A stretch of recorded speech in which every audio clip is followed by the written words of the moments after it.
यदि कल अपन ने कथा में श्रवण करा था, कल अपन ने कथा में सुना था कि बच्चा हो, बड़ा हो, स्त्री हो, पुरुष हो, संत हो, साधु हो, गुरुजन, तपस्वी जन, मुनिजन, संत जन, जो भी है, इन सभी को यदि व्रत करने का बल, आवाज नहीं जा रही, आवाज कहीं पर है, व्रत करने का बल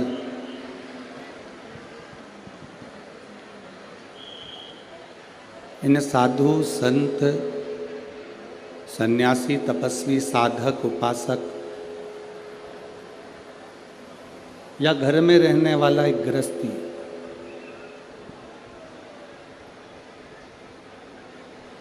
इन सभी को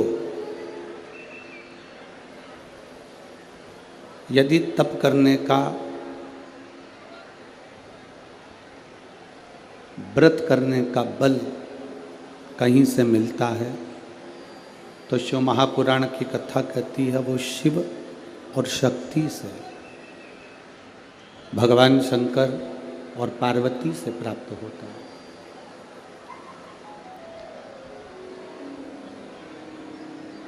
आज कथा का दूसरा दिवस है।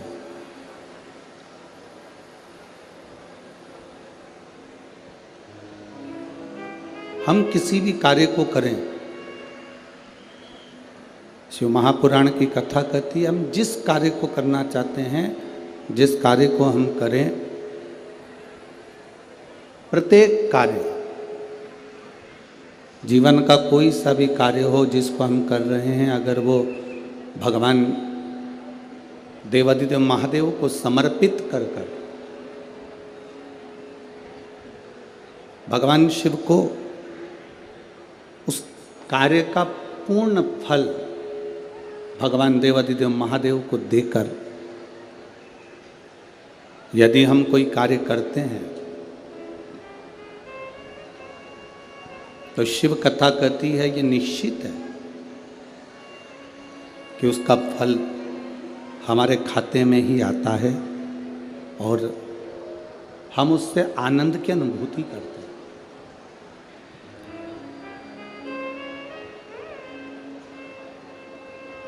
भजन करने की, त्याग करने की, व्रत करने की, आराधना करने की एक उम्र होती है। अब मालूम पड़े तुमने जो व्रत करा, तुमने जो साधना करी, जो तुमने तपस्या करी, जो तुम तप करे, बचपन निकल गया, जवानी निकल गई, अधेड़ी निकल गई, बुढ़ापा आ गया और उस बुढ़ापे में शरीर पूर्ण तरह से कांपने लगा, शरीर पूर्ण तरह से बेकार हो गया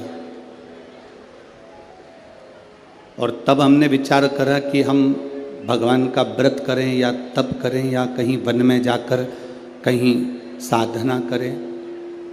तो शिव महापुराण की कथा कहती है कि उस अवस्था में जब शरीर कांपने लगे, चला ना जाए, बैठा ना जाए, सोना ना जाए, ऐसी अवस्था में, उस समय पर जब ऐसी अवस्था रहे, उस समय पर हमें कहीं तप करने जाने की जरूरत नहीं है, हमें अपना घर छोड़कर कहीं दूसरी जगह जाने की जरूरत नहीं है।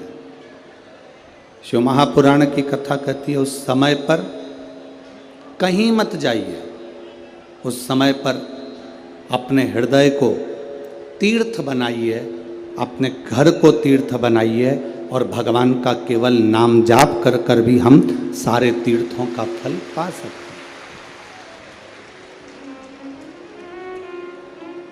कि तेरी कृपा बिना न हिले एक भी अणु, लेते हैं श्वास तेरी कृपा से बखान क्या करूं मैं राखों के ढेर का, चपटी बहुत में है खजाना कुबेर का। हे गंगाधार मुक्ति द्वार ओंकार तू, भोले ओंकार तू, आयो शरण तिहारी शंभो तार तार तू। देखो, एक छोटा सा बच्चा घर में सोता है, माँ को अच्छा लगता है कि नहीं लगता है? अरे जम के तो बोलो, लगता है ना। देखो 5 दिन की कथा है, इसको दिल से सुनो। तुम्हारे ऊपर कैमरा आएगा, हाथ हिलाने से तुम परमात्मा के नहीं हो जाओगे। बहुत ध्यान रखना, कैमरे का काम है वो कैमरा करेगा, तुम्हारा काम है उस परमात्मा से लगन लगाना। इतनी दूर दूर से चलकर आए हो, सुबह 8-8, 9-9 बजे के बैठे हो। एक माता ने तो पत्र में लिखा है कि गुरुजी हम पानी भी ज़्यादा नहीं पीते, इसलिए नहीं पीते क्योंकि पानी पिएंगे तो वॉशरूम के लिए जाना पड़ेगा, चले गए तो जगह चली जाए। आप जरा विचार करिए, ऐसी स्थिति में आप दूसरे को देखने में या दूसरे की ओर ध्यान देने में आप भगवान की कथा को छोड़ दोगे। हमारा क्या है, 5 दिन कथा करेंगे, यहाँ पूरी होगी, सीहोर चले जाएंगे, अगली कथा में पहुँच जाएंगे।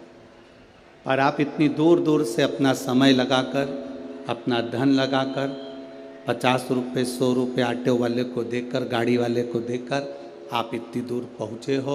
हमारा तो निवेदन है, तुम्हारी ये झोली बाबा भर कर भेजे, बस इतनी बाबा से प्रार्थना है।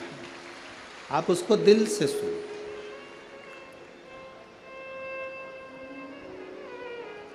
आप उसका स्मरण मन से करें।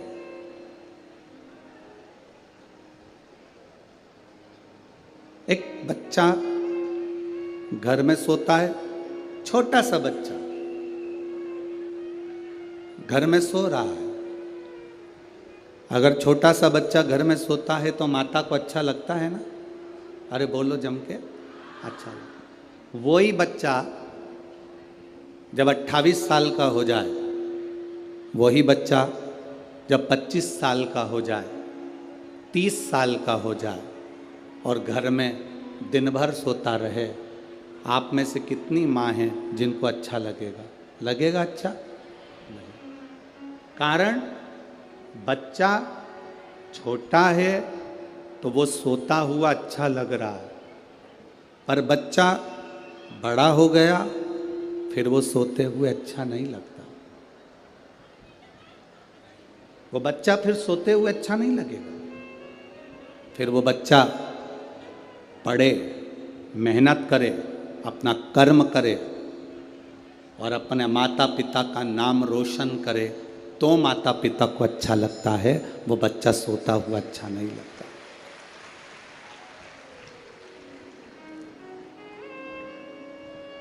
जब तक आप अनजाने थे, जब तक आप अनभिज्ञ थे, आप लोगों को जब तक मालूम नहीं था कि शंकर को जल चढ़ाकर आचमन करने का फल क्या है, जब तक आपको मालूम नहीं था कि एक बेलपत्र का फल क्या है, जब तक आपको नहीं मालूम था कि एक शमी का पत्ता भगवान शिव को चढ़ाने का फल क्या है, जब तक आपको नहीं पता था कि एक चावल के दाने का महत्व क्या होता है,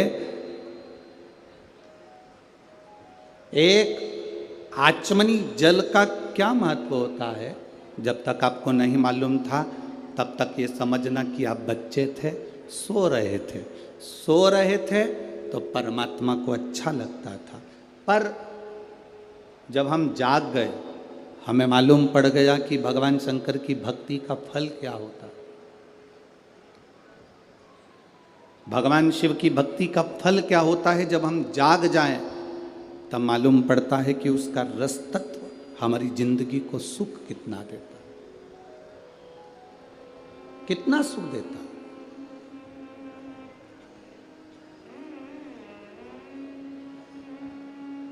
एक लड़की ने अपनी मां से कहा, मां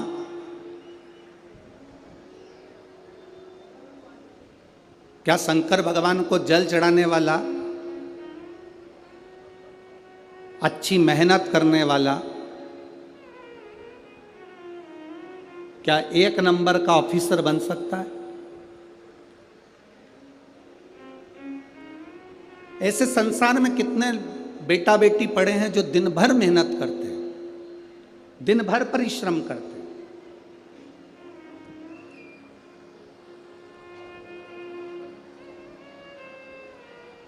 इसी पंडाल में एक महिला ऐसी बैठी है, एक माँ ऐसी बैठी है जिसने अपनी सास से कहा, सास कहती है बेटा कथा सुनाकर, बहू कहती है माँ 27 साल से मेरी औलाद नहीं हुई तो कथा से क्या औलाद हो जाएगी। इसी पंडाल में बैठी है जिसको 27 साल से औलाद नहीं हुई तो क्या 27 वर्ष बाद भी मुझे संतान होगी? क्या कथा सुनने से हो सकती है? उस सास ने अपनी बहू से कहा 27 साल से औलाद नहीं हुई तो क्या हुआ, कथा सुनने में थोड़ी ना कुछ जाता है, तो सुना तो करा कर। और बहू ने कथा श्रवण करी और बाबा की कृपा से 27 साल के बाद औलाद हुई। ये शिव तत्व है, ये पत्र है।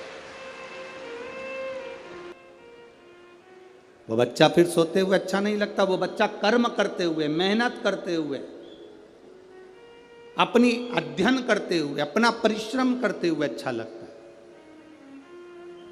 शिव महापुराण की कथा कहती है जब तक आप अनभिज्ञ थे, आपको नहीं मालूम था कि जल चढ़ाने का महत्व क्या है, बेलपत्र चढ़ाने का महत्व क्या है, चावल के एक दाने का महत्व क्या है, शमी के पत्ते का महत्व क्या है, जब तक आप अनभिज्ञ थे, आपको नहीं मालूम था, तब तक आप समझो कि सो रहे थे और देवाधिदेव महादेव आनंद में थे। अब आपको मालूम पड़ गया कि जल का महत्व क्या है, तब आप जानने के बाद ये विचार अपने हृदय में लेकर आना कि अब मुझे भटकना नहीं है, अब मुझे दुनिया की ठोकर नहीं खाना है, अब मुझे बाबा महादेव के चरणों में एक लोटा जल चढ़ाकर अपनी जिंदगी को संवारना है। बोल बम का नारा है, बाबा है। शिव तत्व की प्राप्ति शंकर की।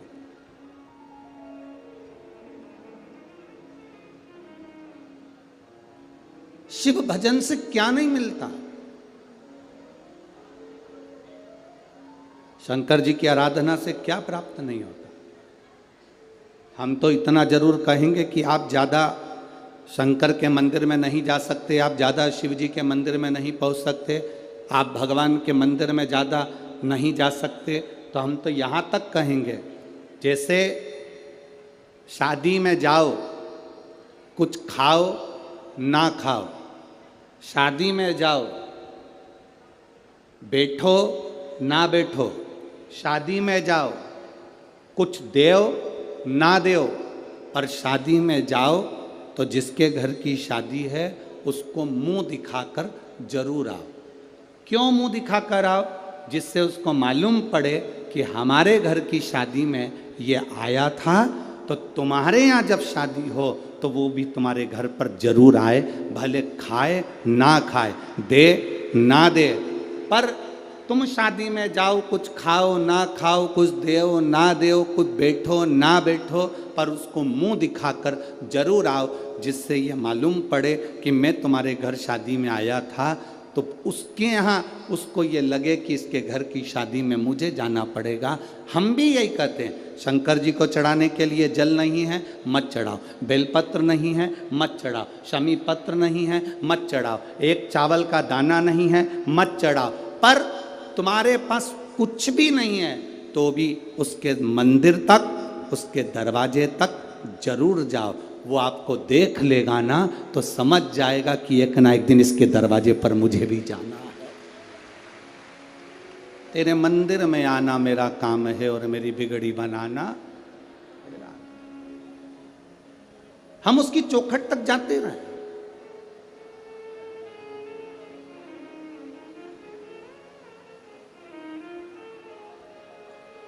हम उसके दरवाजे तक जाते रहे, और जब तक हम उसकी चौखट तक नहीं जाएंगे, जब तक हम उसके दरवाजे तक नहीं पहुंचेंगे, तब तक वो कैसे आए? उसको पुकारा ही नहीं हमने तो वो आएगा कैसे?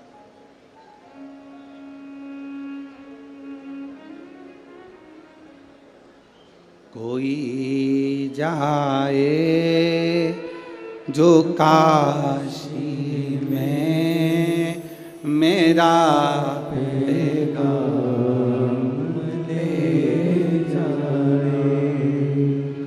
कोई जाए जो काशी में मेरा पैगाम ले जाए।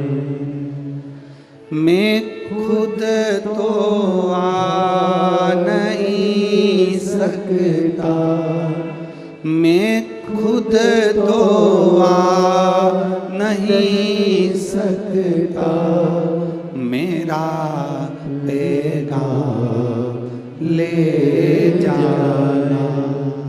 कोई जाए जो काशी में मेरा पैगाम ले जाना। हम खुद कुछ भी नहीं लेकर जा सकते, हम उसके दरवाजे पर नहीं ले जा सकते, कोई बात नहीं।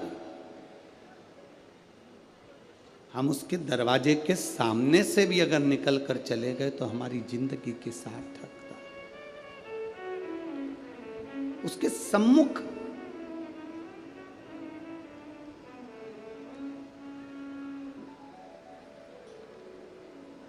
भगवान नारायण और भगवान ब्रह्मा दोनों ने मिलकर एक पर्वत का मंथन किया।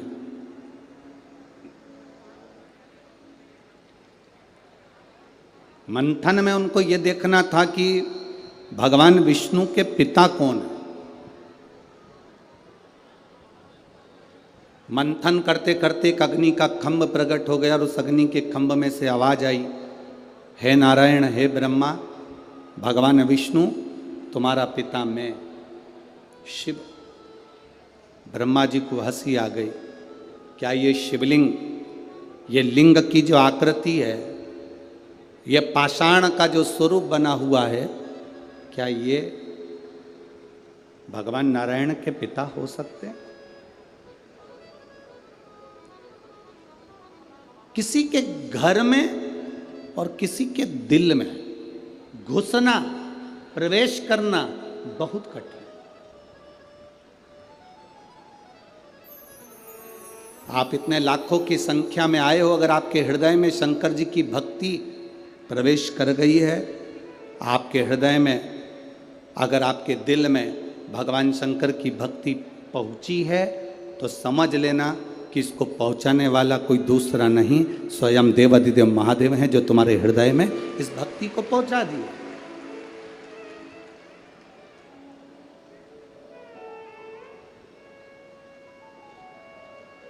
इस भक्ति को शिव ही पहुंचा सकते।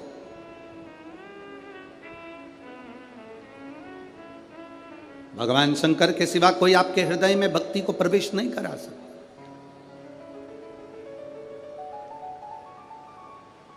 भगवान ब्रह्मा जी हंसने लगे, क्या ये जो अग्नि का खंभ प्रकट हुआ है, इसमें से नारायण के पिता प्रकट हो गए, भगवान विष्णु के पिता?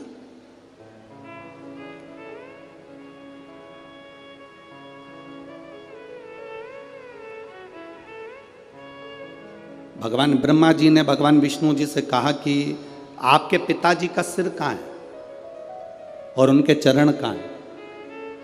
कभी शिवलिंग को देखेंगे आप तो शिवलिंग में चरण कहाँ है और उनके मुख कहाँ है, ये किसको मालूम पड़ेगा?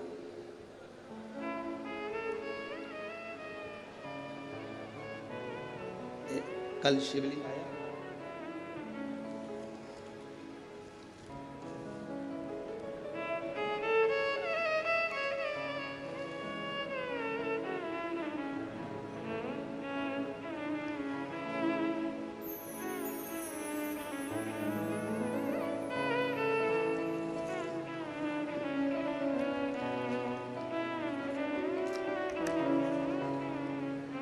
हम मान लो ये शिवलिंग है, जरा समझना।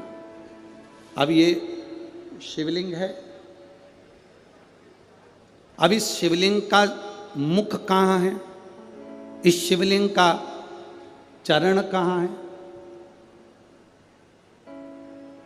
भगवान ब्रह्मा जी भगवान विष्णु जी पर हंसकर बोले, तुम्हारे पिताजी का चरण और तुम्हारे पिताजी का मुख है कहाँ?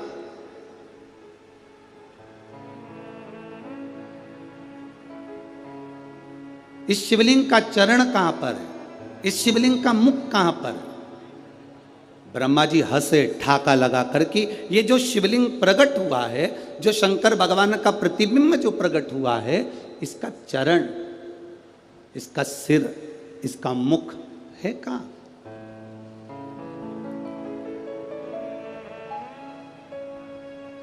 ब्रह्मा जी जब हंसे तो भगवान विष्णु ने कहा, मैं नहीं जानता कि मेरे पिता का मुख कहाँ है, मेरे पिता का चरण कहाँ है, पर इतना जरूर कहता हूँ, भगवान नारायण कहते हैं पिता का मुख, पिता का चरण, इससे मतलब नहीं होना चाहिए। मतलब होना चाहिए कि पिता की छत्र छाया हमारे ऊपर है कि नहीं है, मतलब उससे होना चाहिए। कहाँ चरण है, कहाँ मुख है? दोनों में वाद विवाद हुआ। भगवान ब्रह्मा जी ने भगवान विष्णु से कहा कि मैं आकाश में जाता हूं और भगवान शंकर का सिर देखकर आता हूं, तुम पाताल में जाओ और भगवान शंकर का चरण देखकर आओ। दोनों जा रहे हैं। भगवान विष्णु ने मना कर दिया था, मेरे पाताल में जाने से कुछ नहीं होगा। शंकर भगवान के चरण मिलना कठिन है।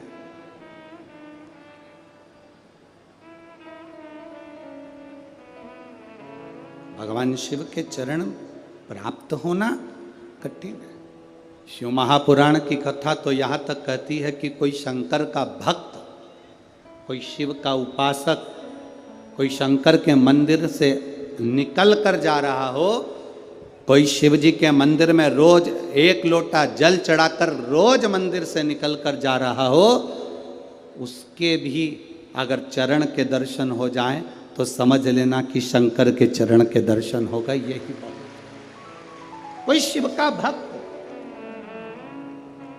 कोई शंकर की आराधना करने वाला, शिव की आराधना करने वाला, शंकर की आराधना करने वाला, शिव तत्व को जानने वाला, शंकर का भजन करने वाला, तुम्हारे पास पड़ोस में अड़ोसन पड़ोसन धड़ोसन कोई भी तुम्हारे नजदीक में भी कोई रहता हो और अगर शंकर के मंदिर में एक लोटा जल रोज चढ़ा रहा है, मंदिर में सेवा कर रहा है, मंदिर में श्रृंगार कर रहा है, बिना दिखावे के, बिना छल के, बिना बेईमानी के, बिना कपट के, बिना प्रपंच के, अगर शंकर की भक्ति में लगा हुआ है तो समझना कि ये शिव की उदारता है, ये शंकर की उदारता।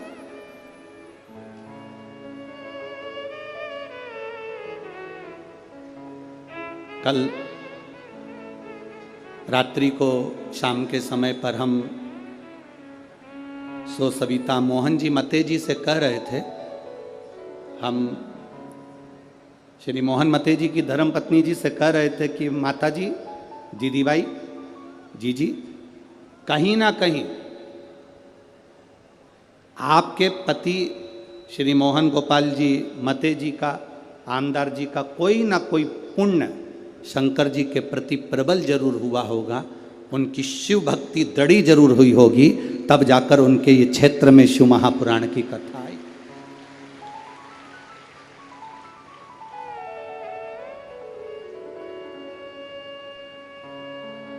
कितने लोग, नागपुर में कोई सेठों की कमी है क्या? अरे बोलो तो रे, जम के तो बोलो, कमी है सेठों की? नागपुर में कोई सेठों की कमी है? नागपुर में कोई सत्ताधारियों की कमी है? पर सब कुछ हो सकता है। पर शिव महापुराण की कथा अगर किसी के माध्यम से आए तो ये समझ लेना, जैसे भागीरथ जी गंगा को लाए थे उसी तरह ही शंकर को लेकर आए। सहज नहीं है हमारा।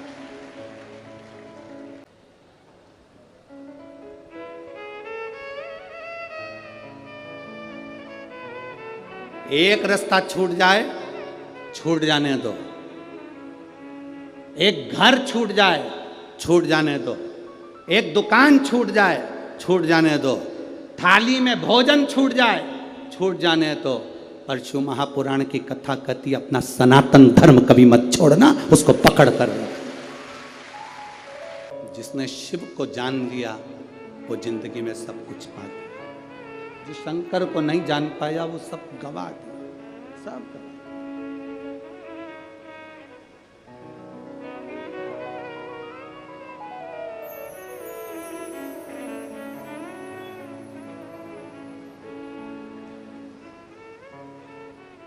इस कथा के बाद में ये कथा 21 तारीख को विराम होती। 26 तारीख को अहमदाबाद गुजरात में कथा प्रारंभ होती।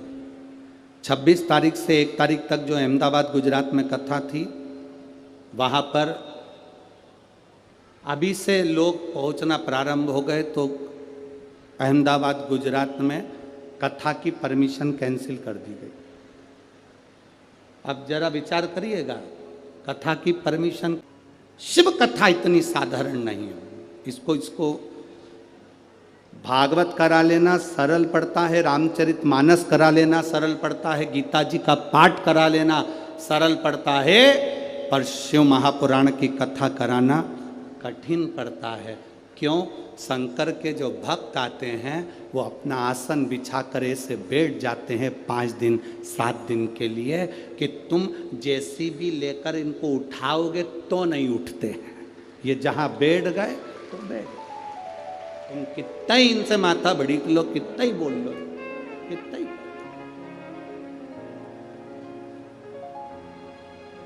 अपन सब इकट्ठे और शंकर जी के पट्टे। कोई हटे क्या?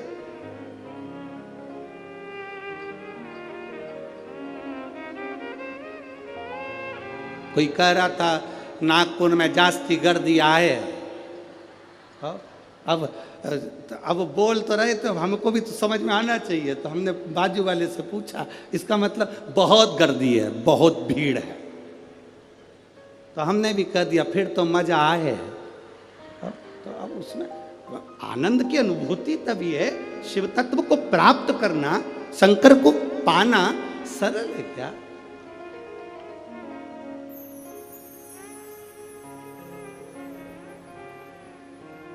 महाराज कठिन।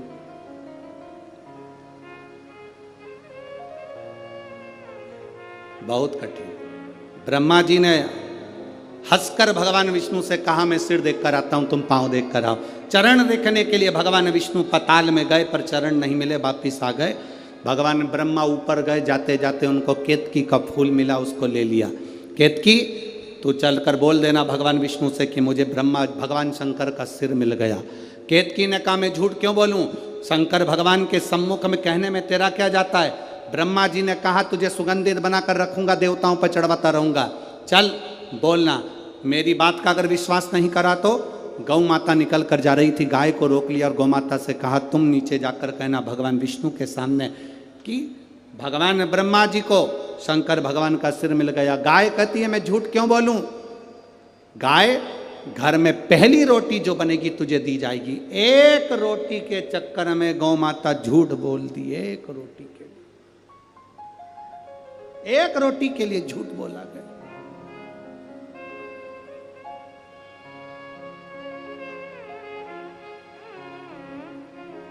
अपन कहकर जाना बाबा, मेरे बाबा दया करना, मैं भरोसा कहकर जाए। बोलो जरा जम के बोलो, मेरे बाप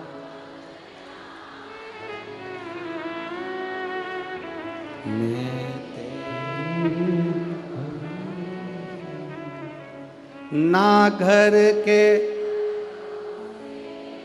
आवाज आवाज यहां तक आना चाहिए।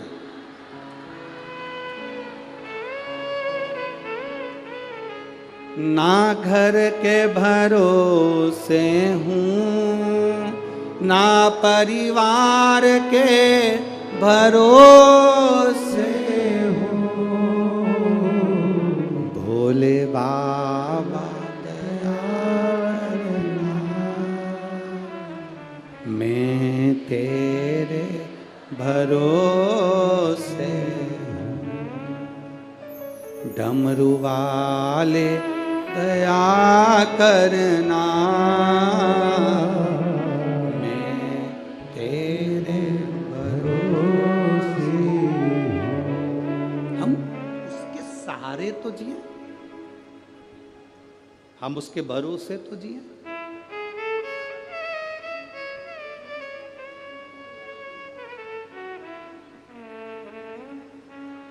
हम उसके सहारे ना जिए तो क्या मतलब? एक महिला बैठी है जिसके 3 बच्चे हुए, कई सालों के बाद 3 बच्चे हुए, पर गर्भ में नाल एक थी, और डॉक्टर ने कह दिया बच्चे बचेंगे नहीं, बड़ा मुश्किल है, तीनों मरेंगे। और धीरे धीरे कर कर बच्चे जन्म लिए, तो एक एक बच्चा मरते गया, आखिरी बच्चा बचा तो मां को होश था। उसने सिस्टर से कहा, नर्स से, मैं तुम्हारे हाथ जोड़ती हूं, मेरे 2 बच्चे मरे हुए हो गए, एक बच्चा जिंदा हो जाए, मुझे एक बार अगर हॉस्पिटल में शंकर का कोई मंदिर हो तो वहां का पानी ला के पिला दो। डॉक्टर कह रहा है तेरा तीसरा बच्चा नहीं बचेगा, मरा हुआ है। वो कहती है मेरा बच्चा जिंदा मेरा बाबा देगा, मुझे तुम्हारे हॉस्पिटल में जल हो तो लाकर पिला दो। नर्स गई, थोड़ा सा हॉस्पिटल में जो शंकर का फोटो था उसी पर पानी डालकर लाकर उसके मुख में दिया, और तीसरा बच्चा जिंदा पैदा हुआ। ये उसने दिया। अब दुख काटो हमारा ओ भोला, सब दुख काटो हमारा। शिव तत्व की प्राप्ति, शंकर ओघड़ी है, उसको पहचानना कठिन है। जिस दिन तुम पहचान गए, जिस दिन तुम्हारी चित्तवृत्ति में आ गया कि शिव है जो हमारे ऊपर अपनी छत्र छाया करा हुआ है, शिव है जो हमारे ऊपर दया की दृष्टि करा हुआ है,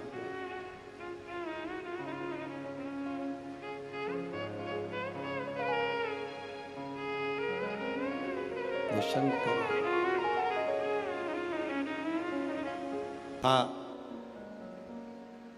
सम्मुख में भाव प्रकट किया। शंकर भगवान के सामने भगवान विष्णु ने सत्य कह दिया कि मुझे चरण नहीं मिले, तो उनका नाम हो गया सत्य नारायण। क्या नाम पड़ा? सत्य नारायण। कोई आपसे पूछे सत्यनारायण भगवान की कथा कहाँ से निकली है, तो आप बता सकते हो स्कंद पुराण में से सत्यनारायण भगवान की कथा निकली है, और भगवान शंकर के सामने भगवान नारायण ने सत्य कहा था, इसलिए उनका नाम सत्यनारायण पड़ा। आप लोगों में से कितने लोग हैं जिन्होंने सत्यनारायण की कथा सुनी है? हाथ उठाओ जल्दी से। सबने सुनी है? रख लो। कितने अध्याय होते हैं? 5। पहले अध्याय में वर्णन आता है, एक ब्राह्मण ने सत्यनारायण भगवान की कथा सुनी, फिर करी। बोलो सही है कि गलत? दूसरे अध्याय में वर्णन आता है, लक्कड़हारे ने कथा सुनी, करी। तीसरे में भी आता है, साहूकार की पत्नी ने कथा का स्मरण सुना, किया। पूरे अध्याय में वर्णन आता है कि सत्यनारायण की कथा सुनी, कथा सुनी, कथा सुनी, पर 5 अध्याय में कहीं नहीं आता कि कथा थी कौन सी जो 5 स्कंद में सुनी थी। बोलो सही है? अरे बोलो तो जम के। उसमें लिखा है कि ये वाली कथा सुनी थी, उसमें लिखा सत्यनारायण जी की कथा सुनी फिर उन्होंने करी, पर थी कौन सी कथा? तो ये कथा थी जो ब्रह्मा और भगवान विष्णु के सामने घर्षण कर कर शिवलिंग की उत्पत्ति हुई और भगवान लक्ष्मी नारायण ने सामने खड़े होकर कह दिया शिव के चरण नहीं मिले, सत्य बोल दिए, इसलिए सत्यनारायण कथा प्रकट हो। सत्य।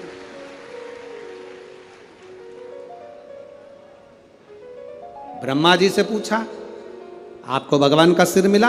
हाँ। ना मानो तो केतकी के फूल से पूछो। केतकी के फूल ने झूठ बोल दिया, श्राप दे दिया भोलेनाथ ने, तू मेरे पर कभी नहीं चढ़ेगा। गाय से पूछा, गाय ने झूठ बोल दिया, तेरा मुख अपवित्र होगा, तू झूठ बोली इसलिए झूठन खाएगी।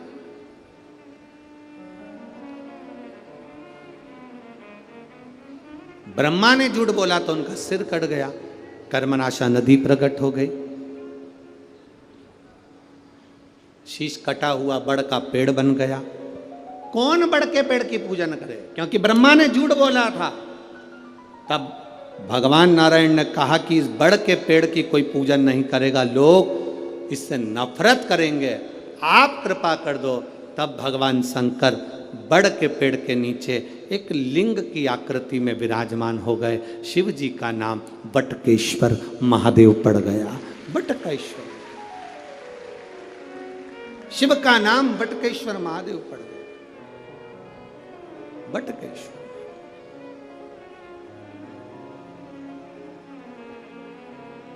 ब्रह्मा जी ने क्षमा याचना करी,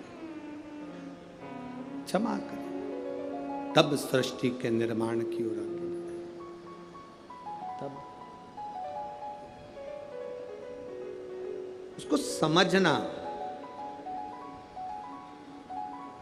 आपकी और हमारी पूरी जिंदगी निकल जाएगी तो नहीं समझ पाएंगे कि शंकर है क्या, शिव है क्या। थोड़ा सा ज्ञान प्राप्त कर लिया और विचार कर लिया कि हम तो शंकर जी को बहुत जानते हैं, हम शिव जी को बहुत जानते हैं। ना ना भाई, शिव को पहचानना बहुत कठिन, बहुत कठिन। उसको पहचाने कौन? शिव महापुराण की कथा कहती है, राजा प्रसेनजीत ने अपनी दोनों लड़कियों का विवाह कर दिया था। नेनुका का विवाह शास्त्रार्जुन के साथ कर दिया था और रेणुका का विवाह जमदग्नि के साथ कर दिया। एक ऋषि के साथ एक राजा के साथ ब्याह गई थी।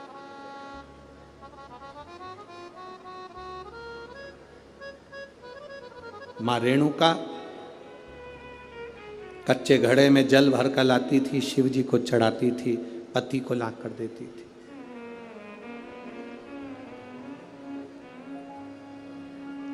बड़ा जमदग्नि जी ऋषिवर को, गुरुवर को अच्छा लगता था कि मेरी धर्म पत्नी मेरे अनुकूल मिली।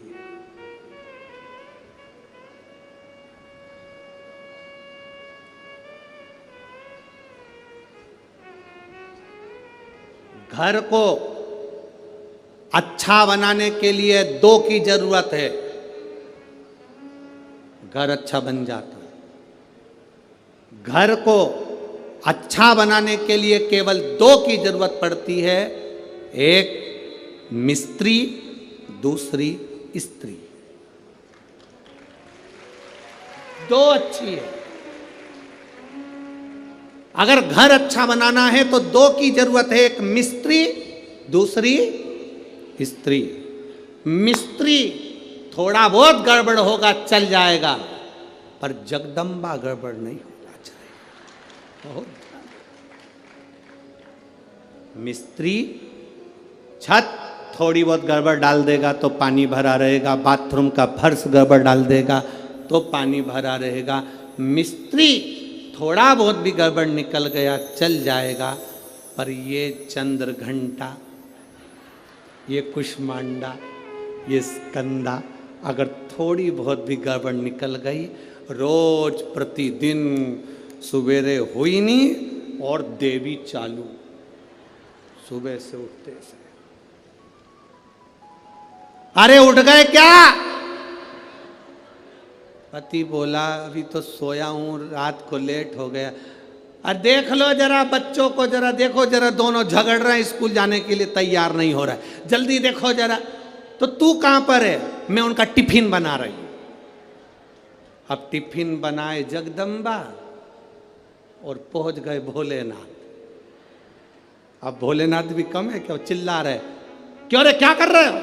बस पापा देखो ये बाथरूम में से निकल नहीं रहा, देखो पापा ये नहीं निकल रहा। अब पिताजी एक को चिल्लाए, दूसरे को चिल्लाए, पिताजी बेचारे घबरा गए, अंदर जाके वापिस सो गए। अब थोड़ी देर बाद जगदम्बा फिर टिफिन पैक करते करते कमरे में पहुंच गई। मेरे को तुम्हारे लक्षण बहुत बुरे हैं, अभी तक सो रहे हो। और बेचारा जैसा था वैसा की वैसा ही उठ के बैठ गया। नवरात्रे चालू हो गए, स्थापना करना है देवी जी की पूजन करना, उठो जल्दी नहाओ। अब ये आरती गा रही, तेरे भक्त जनों पर माता भीड़ पड़ी। पति इसके पास में बैठ के इसका मुंह देख रहा, हे जगदम्बा तुझसे ज्यादा ये बड़ी है भारी, ये इतनी बात।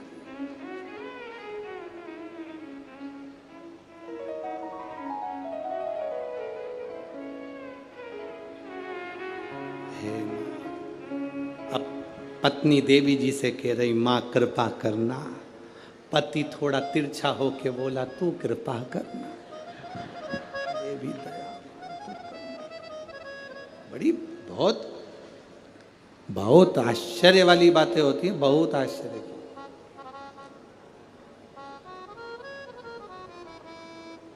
बहुत आश्चर्य। चले सो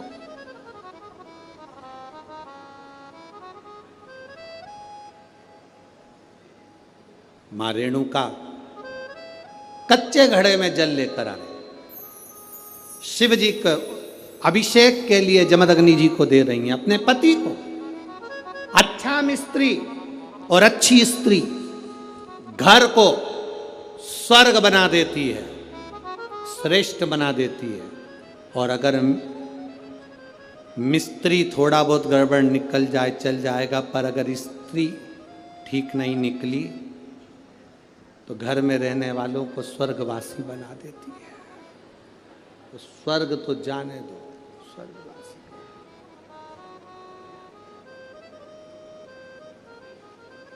एक पत्नी रोज तैयार होकर अपने पति से पूछती थी मैं कैसी लग रही। पति बेचारा क्या बोले, अब रोज बोल देता था अच्छी लग रही। अब एक दिन उसको गुस्सा आ गया, आज पूछे भला। और पति जा रहा था और पत्नी ने पूछ लिया कैसी लग रही। पति बोला ऐसी लग रही जैसे हरी घास में भैंस चल रही। अब तो पत्नी को कांटे से खून नहीं, वो गुस्से में लाल, भयंकर गुस्सा उसका। अब सोचे तो सोचे क्या, जैसा पति है अगर वैसी धर्म पत्नी मिल जाए तो जिंदगी सार्थक। जैसी धर्म पत्नी है वैसा पति मिल जाए तो जिंदगी सार्थक। अगर दोनों में कोई विपरीत मिल गया तो फिर हो गया रोज प्रतिदिन रोज का दिन।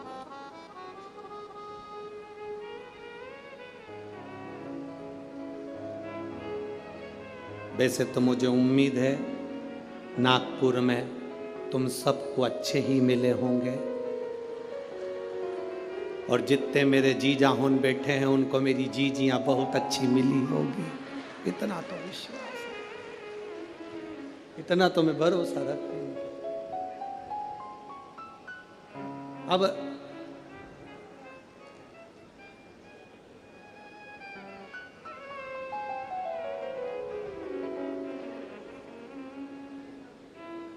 शिव कथा कह रही है। ऋषिवर ने अपनी धर्मपत्नी रेणुका से पूछा, तुम कच्चे घड़े में जल कैसे लेकर आ जाती हो? रेणुका ने कहा, स्वामी,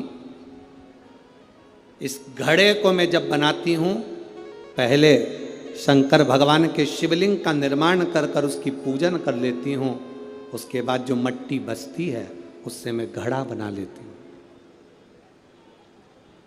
घड़े का निर्माण कर कर मैं उस घड़े को लेकर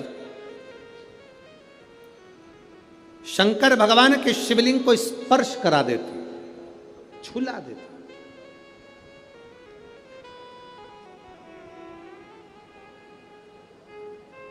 केवल शिवलिंग को छुआ देना बहुत है। ये शिव ओघड़ी है हमारा, शंकर ओघड़ी।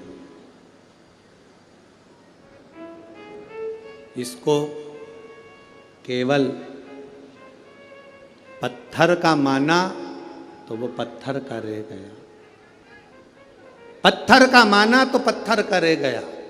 इसको जिसने अपने दिल से लगा लिया तो वो उसका बाप, उसका पिता, उसका घर हो गया। ये शिव है ओघड़ी शंभो, ये दयालु सहज नहीं मेरा शंकर, इसको पहचानना सरल नहीं है। महाराज शंभो शरने पड़ी मांगू घड़ी रे घड़ी, दुख काटो दया करी न दर्शन आपो। आपने दिल से कहा, वो दिल से सुनता है। आप दिल से बोलो उसको, दिल से सुनेगा। रेणुका, तुम क्या करती हो जो तुम्हारे कच्चे घड़े में पानी आ जाता है? तुम करती क्या हो? अकाल मृत्यु वो मरे जो काम करे चंडाल का, काल उसका क्या बिगाड़े जो भक्त हो महा काल का।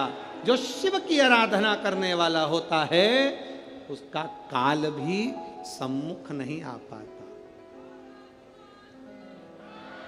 काल बोल बम का नारा है,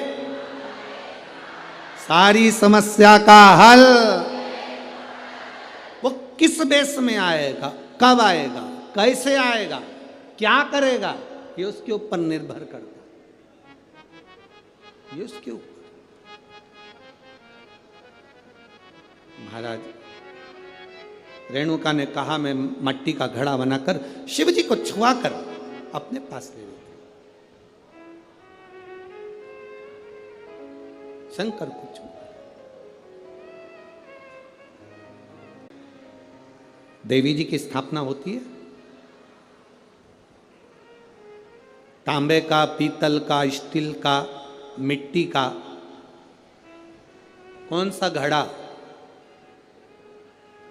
कौन सा घड़ा रखते हैं? काय का रखते हैं? मिट्टी।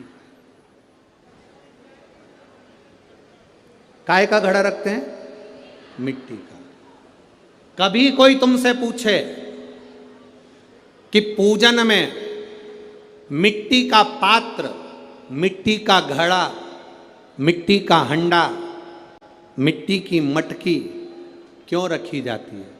यदि कोई तुमसे पूछे तो तुम्हें उत्तर देना है, ये मिट्टी का हंडा, मिट्टी का मटका, मिट्टी की मटकी कलश में रेणुका माता के नाम से रखी जाती है, जो अखंड सौभाग्यता प्रदान करती है। देवी कोई सी भी हो, तुम्हारी कुल देवी कोई सी भी हो, तुम किसी भी देवी के मंदिर में जाओ, किसी भी देवता के मंदिर में जाओ, कहीं पर भी स्थापना हो, कहीं पर भी विराजित हो, कोई भी हो, पर मिट्टी का जो मटका रखा है, मिट्टी का जो हंडा रखा है, मिट्टी का जो कलश रखा है, मिट्टी का जो भाव रखा गया है, मिट्टी का जो सुंदर कलश रखा गया है, वो जो रखा, वो रेणुका माता के नाम से। रेणुका, वो रेणुका माता के नाम से। महाराज, रेणुका तुम करती क्या हो कि तुम इस कच्चे घड़े में जल लेकर आ जाती हो? कच्चे घड़े में जल क्या करती हो तुम जो ये कच्चे घड़े में जल आ जाता है? रेणुका ने कहा, स्वामी इसमें मेरा कुछ भी नहीं, इसमें मेरा कुछ नहीं, इसमें जो कुछ भी है सब देवाधिदेव महादेव का है। इसमें मेरा कुछ भी नहीं, जो भी है वो महादेव। बस यही समर्पण है। इसी को समर्पण कहते हैं कि तुम्हारे दिल से तुम देवाधिदेव महादेव को हर बात, सब कुछ शिव को समर्पित कर कर चलो। अरे तेरा ही दिया, तेरा शुक्रिया, जो दिया वो कम ना दिया, उसने जो कृपा करी उसने कम ना करी है, जो करुणा करी उसने कम ना करी है। रेणुका, अब तो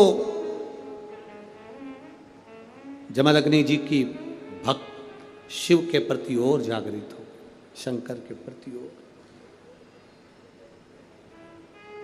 आज रेणुका जल लाने में थोड़ी सी देरी करती।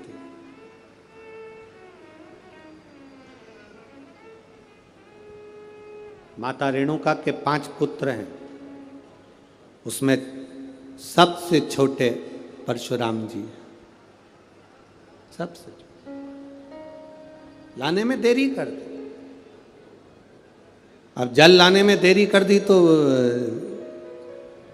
जमदग्नि बाबा ने ध्यान लगाकर देखा कि रेणुका क्यों लेट हो गई, आई क्यों नहीं, कारण क्या बना, क्या कारण है जो आने में देरी हो गई रेणुका, क्या हुआ इस? ध्यान लगाकर देखा तो क्या देखते हैं, रेणुका जल लेकर आ रही थी तो जल लाते लाते उसका ध्यान थोड़ा सा भटक गया। दृष्टि, मन, चित्त थोड़ा सा विचलित हो गया। विचलित किसी गलत जगह पर नहीं हुआ।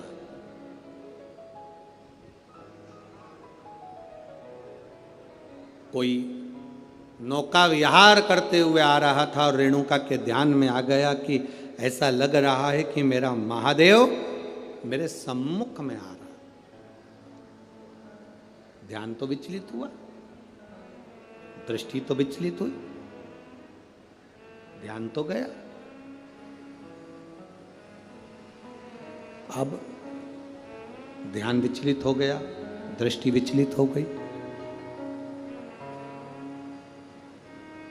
क्रोध आ गया बाबा को। अपने चारों पुत्रों को बुलाया, परशुराम जी आए नहीं थे उस समय पर, कहीं गए हुए थे। चारों पुत्रों को बुलाकर कहा तुम्हारी माता का सिर काट दो।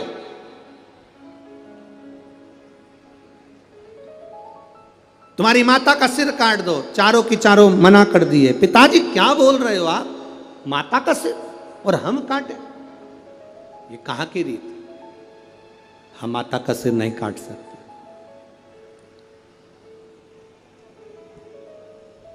हम हमारी माता का सिर नहीं काट सकते पिताजी। पिता को क्रोध आ गया, श्रापवश कह दिया चारों की चारों मूर्छा पाए, नीचे गिर जाए भूमि पर, पछाड़ खाकर जमीन पर गिर गए। तुम्हारा शरीर किसी काम का नहीं अगर तुमने पिता का कहना नहीं माना तो। वो शरीर किस काम का, पटक दिया नीचे। चारों पुत्र मूर्छा खाकर गिर गए। थोड़ी देर में परशुराम भगवान आ गए। परशुराम जी आए, आते से उन्होंने देखा कि मेरे चारों भाई पड़े हैं। पूछ लिया पिताजी से, पिताजी ये चारों को क्या हो गया? तुम्हारे पिता तुरंत कहा तुम्हारे भाइयों ने मेरा कहना नहीं माना, इसलिए उनको मैंने श्रापवश यहाँ पटक दिया है। उनका शरीर बेकार हो गया, उनका शरीर काम का नहीं, मूर्छा में चले गए, उनको शुद्धता नहीं रही। सुतता भटक। परशुराम जी ने अपने पिताजी से कहा, बेटे पिता की आज्ञा ना माने तो बेटे किस काम के, पर आज्ञा क्या करी आपने, आप क्या चाहते हो वो बोलो ना। पिताजी ने कहा, ले परशुराम ये फरसा ले और तेरी मां का गला काट दे, शीश काट दे, उतार शीश। परशुराम जी ने पूछा कि मैं शीश काट दूं? हाँ।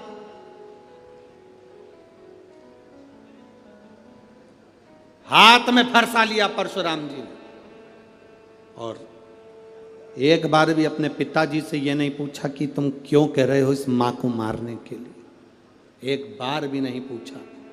पिता की आज्ञा है, स्वीकार करूंगा, पिता की आज्ञा है, स्वीकार करूंगा। जरा विचार करिएगा, अपनी चित्त वृत्ति में लेकर आइएगा इस बात को।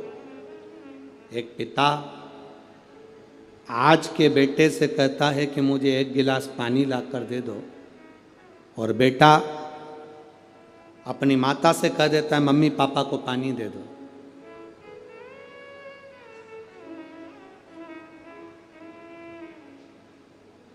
जरा विचार करना,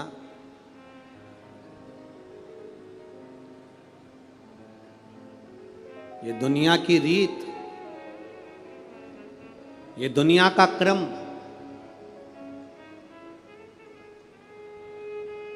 जिस समय पर वृद्ध अवस्था में आप अपनी वसीयत लिख रहे होगे, जिस समय पर आप अपनी प्रॉपर्टी अपने बच्चों को दे रहे होगे, जिस समय पर आप वसीयत लिख रहे होगे, उस वसीयत को पढ़ के देखना, पूरी प्रॉपर्टी में, पूरी वसीयत में सबका नाम होगा, पर उस वसीयत में तुम्हारा नाम नहीं होगा।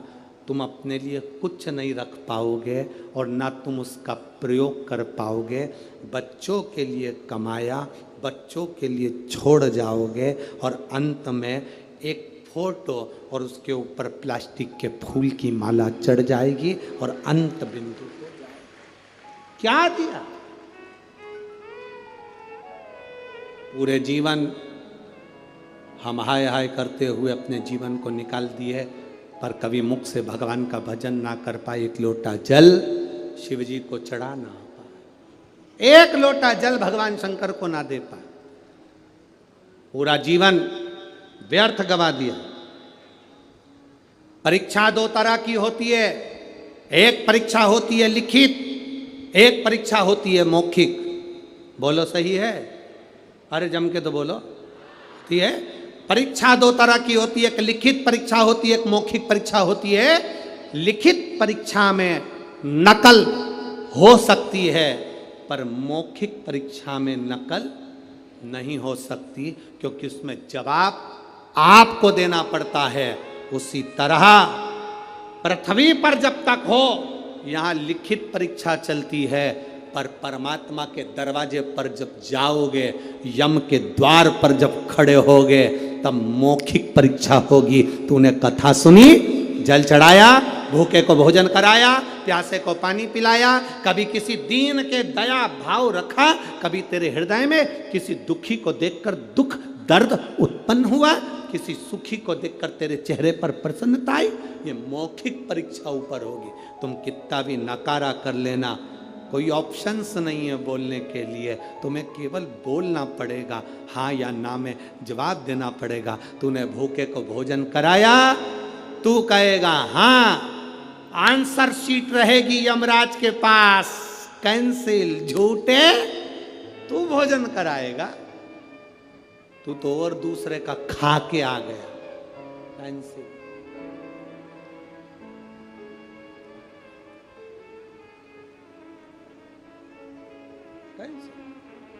और महाराज शिव कथा कह रही है, अरे मत बुरे कर्म कर बंदे, वरना पछताएगा, भगवान की आंखों से तू बच नहीं पाएगा, तू बच नहीं पाएगा। अरे ओ अज्ञानी मत करना दान, तेरे कर्म का फल भी तू ही पाएगा। जैसा किया तूने तेरे आगे आएगा। मत बुरे कर्म कर बंदे, वरना पछताएगा। भगवान की आंखों से तू बच नहीं पाएगा, तू बच नहीं पाएगा। अरे ओ अज्ञानी मत करना दान, तेरे कर्म का फल तुझे पाना, कोई दूसरा नहीं पाएगा। अपने कर्म का भोग अपने को भोगना, कोई दूसरा नहीं भोगेगा। अब काट दे सिर, फरसा लिया, माता का सिर उतार दिया, मर गई। रेणुका का शीश कट गया, शीश कटा। जमदग्नि जी प्रसन्न हो गए। पुत्र, बड़ा प्रसन्न हूं मैं, वर मांग, तुझे क्या चाहिए? 2 वर दे दो। मांग। एक वर तो ये कि मेरे भाइयों को वापिस मूर्छा से उठा दो, तथास्तु। दूसरा वर मांग ले, मेरी मां को वापिस जिंदा कर दो। वापिस मेरी माता को जिंदा कर दो। जमदग्नि जी ने कहा, यह कभी नहीं हो सकता, ये विधि का लेख मैं नहीं टाल सकता। जो मर गया उसको जिंदा करना ये मेरे बस की बात नहीं। जमदग्नि जी ने कहा, मेरे बस की बात नहीं। वृक्ष से पत्ता टूट गया, उस पत्ते को पेड़ में वापिस जोड़ना ये मेरे बस की बात नहीं है। मैं नहीं जोड़ सकता, मैं इसको जिंदा नहीं कर सकता। परशुराम भगवान की आंख में जल भर गए। मेरी मां रेणुका जीवित कैसे होगी, कैसे जिंदा होगी? पिता जमदग्नि जी ने कहा, सुनो परशुराम, तुम्हारी मां शंकर की भगत है, शिव की उपासना इसने करी है। विधि लिखना ये देवताओं का काम है, भाग्य लिखना ये देवताओं का काम है, पर भाग्य को बदल देना ये महादेव का काम है। परशुराम भगवान को जमदग्नि जी ने कहा, जो कोई नहीं कर सकता वो देव अधिदेव महादेव कर सकते हैं। परशुराम जी चले, सीधे कैलाश की ओर बढ़ गए। जो कैलाश पर पहुंचे तो नंदीश्वर ने हाथ जोड़कर कहा, परशुराम जी आप यहाँ? हाँ, क्यों आना हुआ?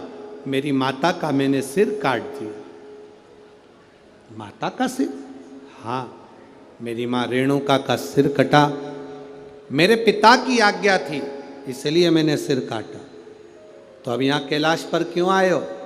परशुराम जी ने कहा, मेरे पिताजी ने कहा है कि मेरी माँ शिव की आराधना करती है, कोई नहीं कर सकता उसको जीवित, करेंगे तो देव अधिदेव महादेव करें।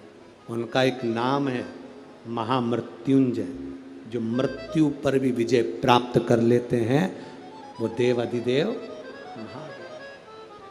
बोल बम का नारा है, बाबा एक सहारा। नंदीश्वर हाथ जोड़कर बोले परशुराम भगवान से, प्रभु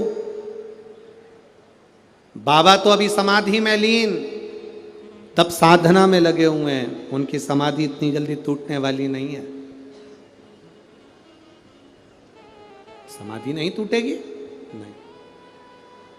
तो फिर क्या करा जाए? कल कथा में कहा था आपको, आज की जो रेणुका माता की जो कथा है, सालों निकल जाए 25-25, 30-30 साल, तो भी गोदी में लाल देने की सामर्थ्यता रखती है माँ रेणुका की कथा। सहज नहीं है, शिव की। ये जो शिव पार्वती कथा नागपुर में जो चल रही है, ये कोई साधारण नहीं है। इसको धारण करने वाला जान सकता है कि इसका फल क्या है।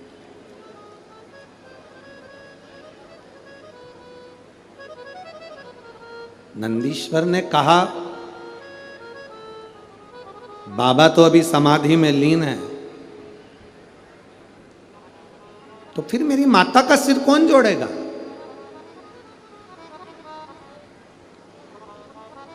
पिता ने कह दिया,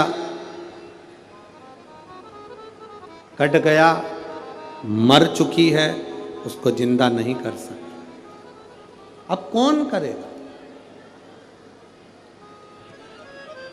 और भगवान देवाधिदेव महादेव तो समाधि में लीन है। नंदीश्वर ने हाथ जोड़कर परशुराम भगवान से कहा, आप एक काम करिए, शंकर जी के जो परम भक्त हैं तुम रुका जी, उनके पास जाइए। शिव जी के परम भक्त तुम रुका? हाँ। कहां मिलेंगे? शंकर का भक्त कहां मिलता?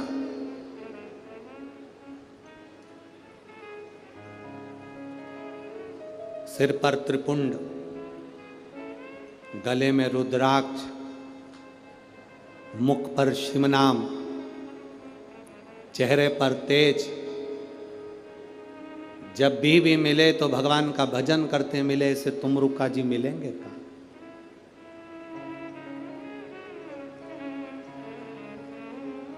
किसी ने पूछा, गुरुजी सिर पर तिलक लगाना जरूरी होता है क्या? हम उनसे कहते हैं, ये महाराष्ट्र से नागपुर वाले रास्ते से तुम सीहोर जाना, गए हो? सीहोर जाओगे तो रोड के दोनों साइड जब जंगल पड़े, वहां पर बड़े बड़े पेड़ दिखाई दें, सागौन के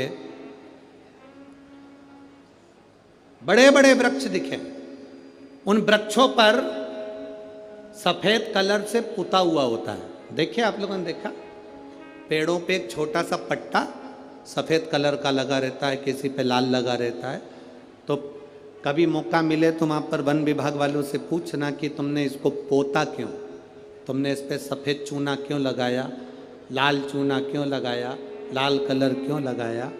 तो वो वन विभाग वाले कहेंगे कि ये पेड़ हमारी गिनती में हैं, जिन जिन पेड़ों पर निशान लगाए ये पेड़ गवर्नमेंट के हैं, इसको कोई काट नहीं सकता। पेड़ पर निशान होता है तो उसको कोई काट नहीं सकता, वो गवर्नमेंट के होते हैं। और जिसके सिर पर तिलक होता है वो महादेव का होता है, उसको भी कोई काट नहीं सकता, उसको भी कोई काट नहीं सकता जिसके मस्तक पर तिलक है। जरूरी नहीं कि तुम त्रिपुंड लगाओ, तुम्हारा मन पड़े माता रानी की बिंदी लगा लो, एक मेरे हरि विठ्ठल की काली बिंदी लगा लो। तुम्हारा मन पड़े तो तुम वेंकटेश भगवान की सफेद लाल बिंदी लगा लो। तुम्हारा मन पड़े जैसा तिलक लगाओ। पर सनातन धर्म के अंदर मस्तक पर अगर तिलक है तो ये समझ लेना कि शिव तुम्हारे करीब है।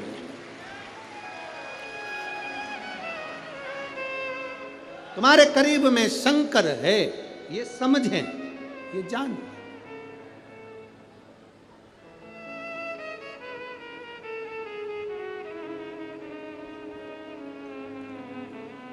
आजकल लोग गाड़ी में सफर करते हैं ना तो गूगल से रास्ता देखते हैं। अरे बोलो तो सही है क्या? देखते हो? गूगल तुम्हें रास्ता दिखा सकता है, गूगल तुम्हारी गाड़ी को रास्ता बता सकता है, पर गूगल कितना भी गाड़ी को रास्ता बता दे, पर इंसान को सही इंसान बनने का तरीका कोई दूसरा धर्म नहीं, केवल सनातन धर्म ही बता सकता। कोई दूसरा धर्म नहीं बता सकता आपको। सनातन धर्म जो बताएगा वो दूसरा धर्म नहीं बता सकता। सनातन धर्म किसी का कत्ल करना नहीं बताता। सनातन धर्म किसी को बर्बाद करना नहीं बताता। सनातन धर्म किसी को गाली देना नहीं सिखाता। सनातन धर्म किसी को नष्ट करना नहीं सिखाता। सनातन धर्म सर्वे भवन्तु सुखिनः का पाठ पढ़ाता है, सब सुखी रहे। धर्म की अधर्म का, प्राणियों में विश्व का कब होगा? ये तो रोज चिल्लाते हो कि विश्व का कल्याण होगा कब? कब? अरे कल्याण जब होगा जब तुम प्रतिदिन शंकर भगवान के मंदिर एक लोटा जल चढ़ाने जाते रहोगे तो लोगों की आंखों में खटकता रहेगा। ये दुनिया की लोगों की आंखों में खटकता रहेगा। हम इनके हाथ में मोमबत्ती पकड़ा रहे थे, ये वापिस लोटा पकड़ लिए। टेंशन इनको होगा। हम इनको दूसरी जगह ले जा रहे थे, धीरे धीरे सनातन धर्म से बाहर रेड़ रहे थे, ये वापिस सनातनी बन गए। ये वापिस भगवत भजन में लग गए। परशुराम भगवान हाथ जोड़कर कहते हैं, मुझे तुमरुका जी कहां मिलेंगे? तुमरुका जी जिनके मस्तक पर तिलक है, तुमरुका जी जिनके गले में रुद्राक्ष है,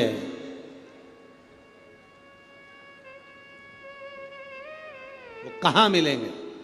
कहा सामने मृत्युलोक में कहीं वो शिवलिंग का निर्माण कर कर पूजन कर रहे होंगे। तुमरुका जी को जाकर देखा, जो प्रणाम करा तुमरुका जी को। तुमरुका जी ने मुस्कुरा कर पूछ लिया। तुमरुका जी, शंकर का जो भक्त होता है बड़ा मुस्कुरा कर आनंद के साथ रहता है। शिव का भक्त कभी रोकर नहीं रहता। शंकर का भक्त कभी दुखी नहीं रहता।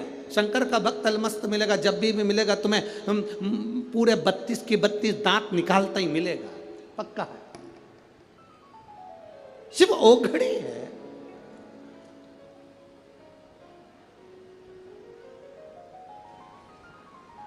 अच्छा तुम ईमानदारी से बोलो, जिंदा जी मुस्कुराना पसंद करोगे कि मरने के बाद? हैं? पर बहुत सारे ऐसे लोग हैं जिनके घर में फोटो टंगा है उनके बूढ़े बूढ़े लोगों का, उनके फोटो में वो बढ़िया सिर पे पल्लू लेके मुस्कुराते दिखेंगे। उसका कारण क्या है? ये जिंदा थे तो नहीं मुस्कुराए, मरने के बाद मुस्कुराए। आप सबसे निवेदन है रे नागपुर वालों, ओ ऑरेंज सिटी, ओ संतरे वालों, तुम सबसे निवेदन है कि जिंदा जी जितने मुस्कुरा के अपनी जिंदगी जी सकते हो फुल एंजॉय के साथ जियो, खुश होकर जियो।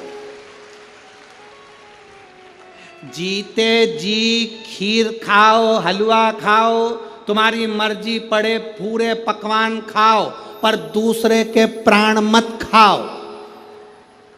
जीते जी तुम्हारा मन पड़े उतने आनंद में खीर पूड़ी भजिया पकोड़ा सब खाओ। मरने के बाद तुम्हें ये डायरेक्ट नहीं मिलेगा, कंडा जलाएंगे, उसके ऊपर ऐसे थोड़ा सा खीर पूड़ी छोड़ेंगे और तुम्हारा फोटो तुम ऐसे मुस्कुरा रही होगी और पूड़ी ऐसे तुम्हारे मुंह पे चिपकी होगी और धुआं तुम्हारे पास लग रहा होगा। धीरे धीरे छोटे छोटे बच्चे आके पूछेंगे, मम्मी क्या कर रही हो? मम्मी कहेगी दादी को खीर पूड़ी खिला रही। मम्मी दादी तो कहाँ है? देख अभी बताऊं तेरे को, इस मल के फोटो में चिपकी हो। 16 श्राद्ध में चिपकती है, अगली 16 श्राद्ध में निकलती है, पूरी 1 साल चिपकी रहती है। कहा करूं? इसलिए अरे मान मेरा कहना नहीं तो पछताएगा, और माटी का खिलौना माटी में मिल जाएगा। अच्छे फोटो को लाना है, स्माइल देना पड़ेगा, जिसका फोटो बेकार आ जाता है वो गद्दे के नीचे छुपा देता है, जिसका फोटो अच्छा आ जाता है वो दीवार पर लगा के सबको दिखाता। देख कितनी जोरदार, कितनी जोरदार। और मेरा निवेदन है, जैसे तुम सेल्फी में स्माइल देते हो ना, ऐसी मुस्कुराहट तुम्हारी जिंदगी में प्रतिदिन होना चाहिए। खूब मुस्कुरा, प्रसन्न रहो, ये मुस्कुराहट होना चाहिए। समय आया, तुम रुका जी ने कहा क्या हुआ परशुराम जी? परशुराम जी कहते मेरी मां प्राणों को त्याग दी है, उसको जीवित करना है। जीवित कौन करेगा? एक काम करो परशुराम, शंकर भगवान के शिवलिंग की स्थापना करो, पूजन करो। अब परशुराम जी ने शिवलिंग बनाना प्रारंभ करा, बनाते जाएं, पूरा शिवलिंग बन नहीं पाता। बनाते बनाते थक गए, ऐसा शिवलिंग बना जिसका नाम पूरा महादेव हो गया।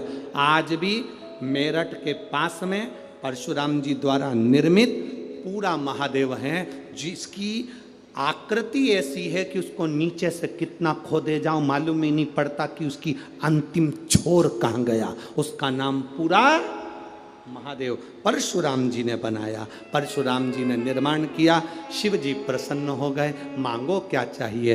बाबा मेरी माता को जीवित कर दो। शिव जी कहते हैं तुम्हारी माँ तो प्राण छोड़ दी है, वापिस उसके प्राण नहीं आ सकते। मैं पार्वती जी से कहता हूँ वो एक अवतार धरकर तुम्हारी माता के रूप में तुम्हारे सम्मुख में आएंगी, और तुमने अपनी माता को जीवित करने का प्रयास करा है। रेणुका पार्वती का एक अंश लेकर प्रकट होगी। जो रेणुका की इस कथा को श्रवण करेगा उसकी गोदी में जैसे तुमने अपनी माता को पाया है, जो इस कथा को सुनेगा उस माँ की गोद में परशुराम जैसा पुत्र प्राप्त होगा। ये भगवान शिव वर प्रदान करती है। ये रेणुका की कथा, ये रेणुका का सुख। बोल रेणुका माता की, ये रेणुका का सुख है। आया समय, माता पार्वती आनंद के साथ रेणुका